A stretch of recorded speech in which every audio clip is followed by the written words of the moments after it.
ECSI fans, you want to revolutionize your sports investing habits? Allow me to tell you about WagerWire. WagerWire is an app that helps you become a superior bettor by allowing you to sync all your sports books and track all your bets in one place. See your current action, your betting history, and stats. You could also sign up for sports books and collect bonus offers. Follow them at WagerWire on X, as it's the best account on the platform. Head to App Store or Play Store now and search WagerWire and download the app.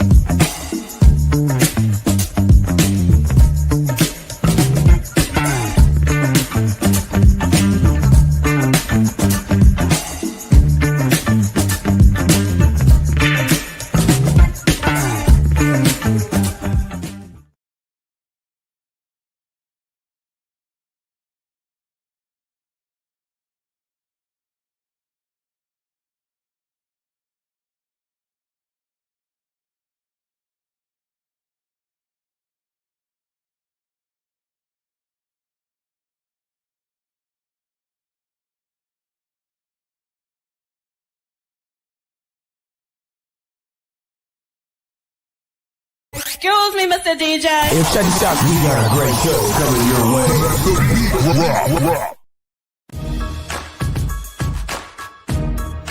From the ECSI Sports Studios, it's the Midday Market Report with Jeff Dawson.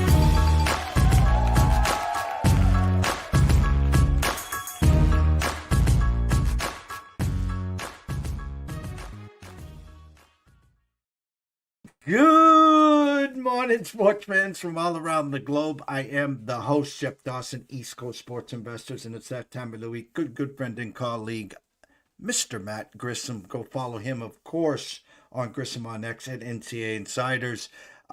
Tis the season. I'm telling you, every day it seems like Christmas here, but when you got two rescues now here, whether it's FedEx, Amazon, you name it, UPS now, they don't stop. So when all of a sudden there's a huge barking sound or whatever, like this time, I clicked something by accident because I'm almost like startled for a second, and there I go, leaving the studio and coming back. So anyone that was here, hopefully you all come back. It's going to be a great show. First and foremost, a shout out to our proud sponsors and partnerships. It's WagerWire. Head on over to Google Play, download the app. It is free. And of course, AtlantaSteaksAndSeafood.com. I got a nice package on my way.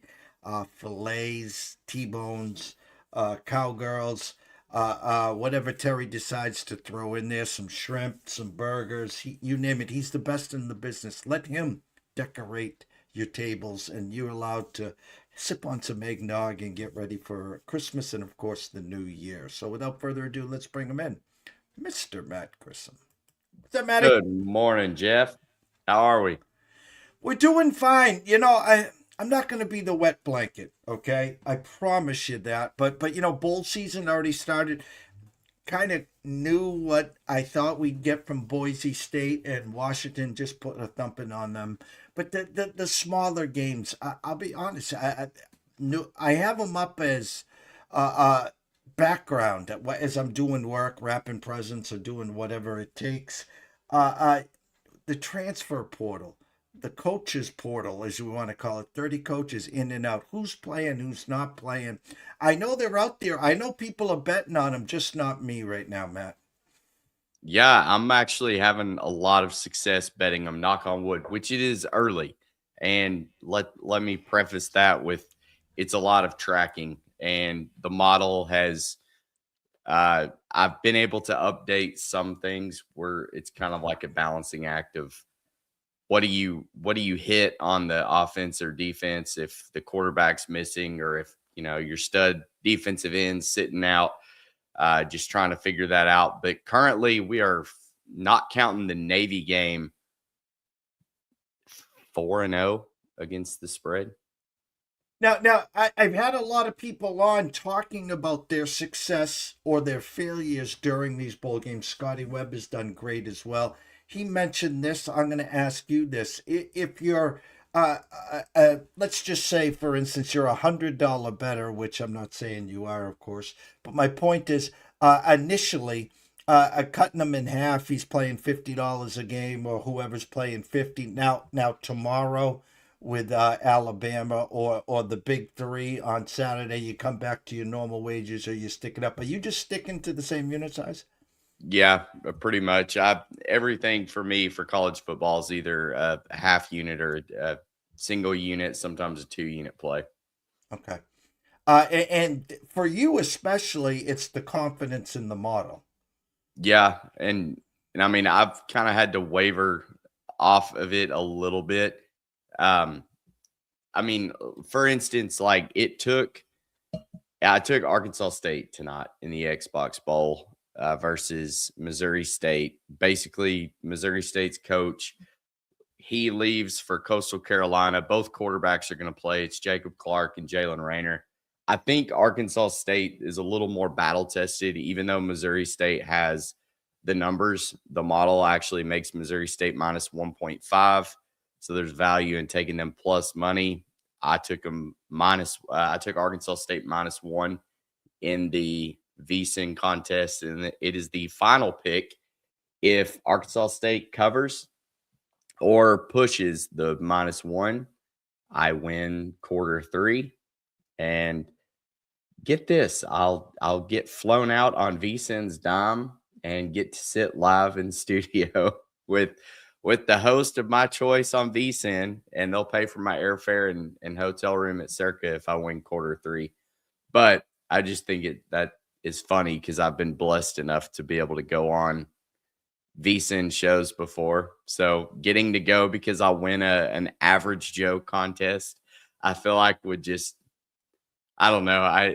Bill 80 and Matt Humans give me a hard time because they say I'm just a college baseball guy. And, Matt puts on the big college football invitational, and I've been asking for a spot in it. So maybe with the #1 model and a 29-8 record in average Joe for this quarter, maybe I could get the invite next year. So, Well, let me stop you right there. So technically, I don't know what's the prize if you win.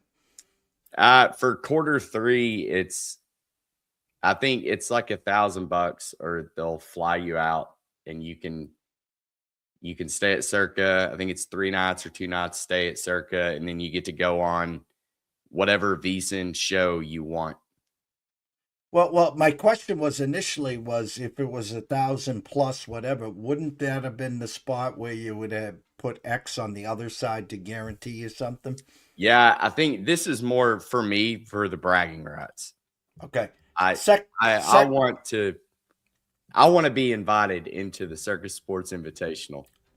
Well, and I think I've made it pretty clear to humans for the last 3 years. Like, come on. So, not just a college baseball guy. And when you get to pick a show, Mitch and Paulie, obviously, before Matt, I hope you're going to go right for the jugular and go for Matt Humans here. Yeah. I may just stare at him the whole time. Well, I'll be rooting for you. You said Arkansas State -1? Yeah, I've got Arkansas State -1. So I currently sit tied for second. And my best bet, which is worth 1.5 points, that was Delaware +3 last night. Pretty easy winner. And then rolled with Arkansas State tonight. So that would put me at 29 points if they can win. If they push, it's 28.5. I win by what they call action points, which basically how many ever against the spread. So if I take Delaware +3, they win outright by 7. That would be 10 action points. So depending on what you bet and what the result was, I'm absolutely dominating in that category. So I would win any tiebreaker, but as of right now, I just need a push or an Arkansas State win by 2. Last week you were off, so we didn't get to talk about the Ohio State-Indiana game. Most people very surprised how Indiana's front seven and their defensive seven was able to stand up to Ohio State. We'll see if they get a rematch. I said to you on our show 2 weeks ago, instead of playing the game, if you wanted to go with, if you liked Indiana, go with Fernando Mendoza to win the Heisman. If you liked Ohio State, Julian Sayin. And then, of course, was the guy sitting on the sidelines, Mr. Pavia. Indiana upsets Ohio State. The voting really wasn't as close as a lot of people thought. Fernando Mendoza wins the Heisman. Pavia looks like an asshat in New York City, which probably, I'm hearing the Giants are infatuated with him. Maybe they draft him, blah, blah, blah, blah, blah, blah. First, let's bring it back. Thoughts on what you saw initially with the Ohio State-Indiana game? I thought that Ohio State was just going to be the far and away better team because of the talent level. But that really just came from Indiana's performance against Penn State. I thought that really was a telling game of just where these two teams were talent-wise. But I don't know. Indiana did something after that game. And like Surratt, the wide receiver, I think there is more similarities in Indiana and Ohio State than what I initially thought. Obviously, you can say that now that Indiana won, but I think Cignetti is a far better coach than Ryan Day. I think Ryan Day is a terrible game manager. You look back at the Oregon game, there have been several close games that I feel like he's lost. And I think when push comes to shove, if you're within a touchdown game of Ryan Day, you can usually get him to have a blunder or something. And Indiana took advantage of it. Mendoza won the Heisman on that one good throw. It was a really ugly game for really both offenses, but I thought that's what we were going to get. I just thought Ohio State had the playmakers to be able to put up points. So hats off to Indiana. I think it's an unfortunate situation that Indiana, I think, got the worst draw in the playoff now, being the 1 seed, because my two dark horses to win it have been Oregon and Texas Tech. And now you've got to go through them. Meanwhile, I'm not sold on Georgia. You know that. I haven't been sold on Georgia all year, or Alabama, or Oklahoma. I don't know what to do in that game. But, I mean, it seems inevitable that Ohio State here, red carpet, go right back to the national championship. Meanwhile, it's going to be tougher for Indiana because now you have to get up for another big game in versus Texas Tech or Oregon. It's funny you brought up Ryan Day because for years, it's always been Ryan Day and not a good coach. Can't win the big game. Can't beat Michigan. Last year, outside looking in because they lost to Michigan, and then it clicked. The light bulb went on. And I'm going to take it to another level because his OC was Chip Kelly, and that offense was cooking with Crisco come the tournament last year. This year, it's been their defense, and that's Matt Patricia. Now, does the light bulb go on again here where if the offense starts cooking him, they got the playmakers on the outside, they got the running backs, and they know their defense isn't going to give up a lot of points. I mean, let's put it this way, Matt. If they score 23, 24 points in at least in every game, they're going to be a hard out. Yeah, I mean, they will, but I don't trust the offense to be able to do that. The defense is going to be able to hang with anybody and make it an ugly game. Maybe. I mean, you look there, Oregon's got a really good defense that's underrated, but they've got a flashy offense too. Texas Tech, kind of the same situation. They have a really underrated defense, maybe number 1 in the country. And then they have an offense that can move with Dickey and Baron Morton. That's where I think Ohio State is lacking. And what if I had to say, Gil Alexander on a numbers game always says, if I came to you from the future and said Ohio State didn't win the national championship, tell me why. And I would, my answer would be because the offense didn't get off the mat. And I think you could say the same thing for Indiana. I think when they're put up against another good defense, do they have enough offensive firepower to be able to counter all of the slow defensive battle? And I'm just not seeing it. You know, the funny thing is what you said about Georgia, I've been saying all year about Oregon. You know, my Texas Tech team has been my darling. I almost think what we saw in the Big Ten championship, our questions were answered. Can Indiana match up front seven and defensive seven to the big boys? They can. I'm going to take it a step further with you now with Texas Tech, because I think that's the question as well. Now, they're sitting with the bye. Can their front seven, which I know they can, you know they can their defense, we know is good, but what happens when they're staring, let's say, at an Oregon? Yeah, so interestingly enough, I did some hypotheticals for that matchup. Oregon, Texas Tech, model makes it Texas Tech minus 2.2. You look at Texas Tech's numbers. They're number one in defensive efficiency, number 2 against the rush, number 12 against the pass.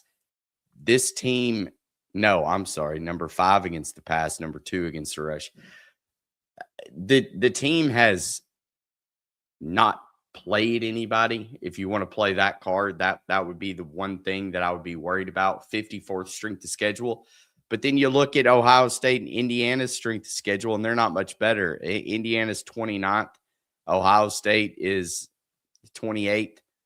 They're just playing the conference. It is what it is. But I think at the end of the day, Texas Tech has one of the best rosters in college football. And they're the one that I can say they have the least amount of holes in their team. Oregon, you can look back at the Indiana game. I don't know what happened there. I don't think that happens again. If it happens to be an Oregon Indiana rematch, I think Texas Tech's going to beat Oregon. But to answer your question about Texas Tech and Oregon, I think they're in a better position than Indiana. I don't know if we're giving are we giving Indiana too much credit for an ugly game against Ohio State? Like I posted the other day on Twitter, and I feel like I'm kind of spinning circles, so I'm going to try to put a bow on this. I put on there, does anybody have any odds that are the field versus Ohio State or Indiana? I don't think either team are the best team in the country. And you can argue with me and say, well, they were the only two that were undefeated. Whatever. You look back at the first game for Ohio State, a 14-7 win over Texas. What did Texas end up being? Not very good. Yet they beat an undefeated A&M team, which, shocker, I think everybody called that. But so from week 1 to conference championship, Ohio State showed you what? They have a good They defense. have no offense, but can play defense. They want to make it an ugly game. 14 points against the Texas offense. I mean, Arkansas put up more points or against Texas defense. I think we're saying it's Indiana, Ohio State, and then everybody else. And I think it's much closer than that. Well, again, week 1 versus week 14, 15, whatever we want to call this, is one thing. They do have a resume going back to last year. If this is a big if now. We know they have the playmakers. We know they have an efficient quarterback. If the offense starts, now we got the U.S. Postal Service. Yep. It doesn't matter who got. Here we go. But if that offense takes it to the next level, Ohio State is the champs. We do know that for a fact. I will also poke holes in your Indiana thought process because they went to Eugene. It wasn't in Indiana. They went to Eugene and beat them. And the cherry on top for Indiana is the fact they stood toe-to-toe, and it was an ugly game. Now, if they played Ohio State in a rematch, I think Ohio State would still be favored 1.5. That's my take on it. And I still think the revenge factor, I do give the coach an edge to Signetti there. But my point is, Ohio State goes as far as their offense takes them in this tournament. Indiana, with that win in the Big Ten, with the Heisman Trophy winner, now can say we can play with the big boys. We've already gone to Eugene and won. So when you talk about strength of schedule, that in the whole tournament, Matt, in the whole tournament, that's the one game that should be at the top versus everyone else. Yeah. No, I agree. I mean, I think if you take everybody's best game, like Georgia dominating Alabama in the SEC championship, if you get those teams that we saw and you put them in a bowl game, I'm talking about just what you saw the other day in conference championships. I think your best teams in the country are Texas Tech, Georgia, and Oregon that was sitting at home. The games, there's 2 games, 17 now 21-point favorites. Oregon, let me go over to this page here. Bear with me here for one quick second. So I get the updated numbers as we speak. Oregon right now at the Circa. Good morning, Mr. Benson. 21 minus 115, heading to 21.5 with a 47.5. Mississippi 17 with a minus 110 with a 56.5. And then the 2 headliners tomorrow, Alabama, Oklahoma. Been flipping back and forth here. Right now at the Circa, Oklahoma now -1 with a 40, and A&M with a 3, minus 115 with a 48. I think the general public will both play Ole Miss and Oregon to roll, and then the public darling, the dog of the weekend, I think the world will be on Miami, getting the hook at 3.5. And then the Alabama-Oklahoma, Mateer versus Simpson revenge spot. I think most people, I'm talking the D-Gens and the general public, will be on Alabama and Miami.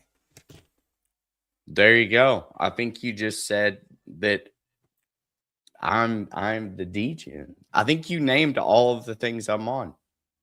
Difference is I got really good numbers. I got Miami at the opener plus 5.5. I have not bet Alabama, Oklahoma. And then I got Ole Miss minus 16.5. And I got Oregon minus 20.5. So I agree. I think the one that I'm most worried about is Ole Miss, because Tulane could be frisky on offense with Ratzlaff. And what do we get out of Pete Golding as the head coach for Ole Miss? I almost think, though, if Ole Miss is keeping their offensive coordinator and then Golding is going to be the interim, I don't really think that they slump off. So I think Ole Miss rolls. I think with Summerall already going to Florida, I know he's going to stay and coach, but what kind of effort do you get? I don't know. We'll see. And then James Madison, I think we're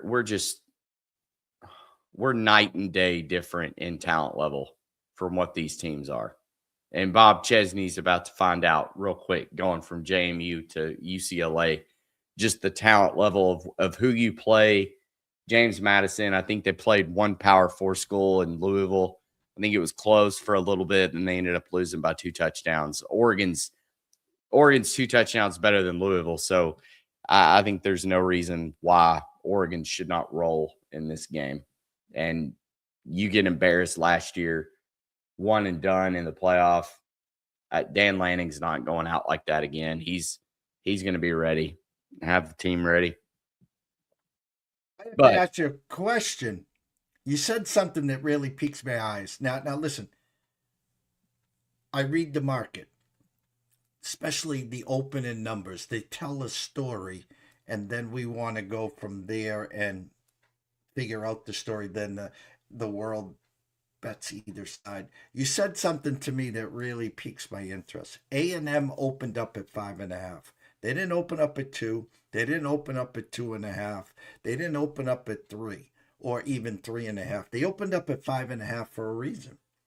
They were looking for Miami money, and they got it. I mean, who in their right mind is going to go bet A&M minus 5.5 here? Now they got their 3.5 here. With your model and everything, was that 5.5 too high, or they made a statement? A&M's the right side here, and we just need hurricane money.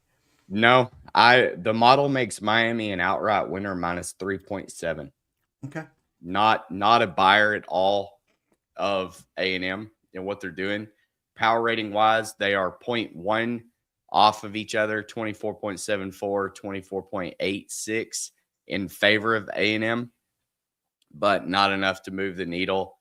Strength of schedule, 16th for A&M, 45th for Miami. So there's your one knock on Miami if you can find one. But everything else, it is very much in favor of Miami getting this win outright. And I think it's possible. They do struggle on the road, but I think Carson Beck is a better quarterback than Marcel Reed, and the defenses may negate each other, but we've also seen A&M give up a crap ton of points on defense too. So I think they're going to be fine. Carson Beck has been in this situation on the road in the SEC multiple times. So I'm going to be rattled by it. You can rely on the run game, get the ball to your playmakers, and let the defense play lockdown defense. They're going to be fine. Well, the one significant edge is that coaching on the A&M side. Yeah. Unfortunately, yes. But coach doesn't step foot on the field to play. So we'll hope that Carson Beck and the offensive and defensive coordinators can stay in those headsets and put them in a better position than what their head coach could do. All right, before we wrap it up, of course, so again, tell everyone, big game for you tonight, big repercussions. Hopefully you're holding the belt, the title, and you go on to Matt Yeoman's show and you tell him why you should be involved next year. Tell him JD from ECSI I will be watching. And, maybe if you bribe him with a couple McRibs, he's already had the 100 there. And then, of course, your leans again for this weekend. Yeah, so long story short, the VSiN Average Joe contest is kind of like a miniature version of their Circa Football Invitational. And for those that missed it earlier, I've been in Human's ear for about 3 years now to be invited to it. And he said I was just a college baseball guy. So I really leaned into building the college football up and content and building this model this year, which ended up the number one no weaknesses ranked model in college football that was tracked. This beats FPI, SP Plus, Caesars opening lines, everything. It was all tracked by Andrew Percival. If you go check me out on Twitter, you can look at all of those that he tracked. But I'm sitting here 28-7 in this quarter of Average Joe at 28.5 points. I got to get, or 28 points. Got to get to 29 to take over first place. And that starts or ends with tonight, Arkansas State -1. So I'm on an absolute tear, though, over the last 4 weeks. 28-7. Take that all day. And then rolling into the games, I've got Ole Miss -16.5 over Tulane, Oregon -20.5 over James Madison. I think both of those you can play them. I think they they will roll. And then I'm on Arkansas State tonight -1, Miami +5.5. Model likes them to win outright. And let me see one more bowl game coming up. I'm staying away from Alabama and Oklahoma. I will live bet it, But Friday, we have 3 bowl games: Kennesaw State at Western Michigan, Memphis at NC State, and then, of course, the Alabama at Oklahoma. And I will be on Kennesaw State plus the points in that one to give you one more. Myself and Matt will be back on Tuesday. I'm going to have Andrew McGinnis on at around 10:30. Matt's going to slip in around 10:55. We're going to recap what we saw on the weekend, and he's going to give you his outlook for the following weekend before Christmas Eve and Christmas Day. We're going to figure out the New Year's week there when it comes. As always, Matt, the scroll has been scrolling the whole time. They know on X to follow you on Grissom on X, of course, NCAA Insiders, but tell them where they can find all your written Wait, work. we have an announcement. Thanks to the Twitter marketplace, I have changed my handle. It's not at Grissom, but it's at M Grissom. So we're getting a little closer to my goal of either having at Grissom or at Matt Grissom. I had to split the difference and go at M Grissom. So make sure you check it out. So no more Grissom on X? No more Grissom on ecstasy. No. All right, that we'll have to change that one, of course. Yeah, I have to be difficult, right? Of course. And your website where they can find all the written work? MattGrissom.com. Easy enough. Go follow him at M Grissom on X, at NCAA Insiders, and of course, go check out the website. We're rooting for Arkansas State tonight, of course, so we can see you live on VSiN. So from myself, Jeff Dawson, at EC Sports Investor, one and only Mr. Matt Grissom, at M Grissom on X, at NCAA Insiders. Ron Marmolewski will be back at 1 p.m. 10 a.m. West Coast time to talk some more college football, NFL. Until then, guys, behave yourselves and stay tuned. Thanks, Chip. Thank you.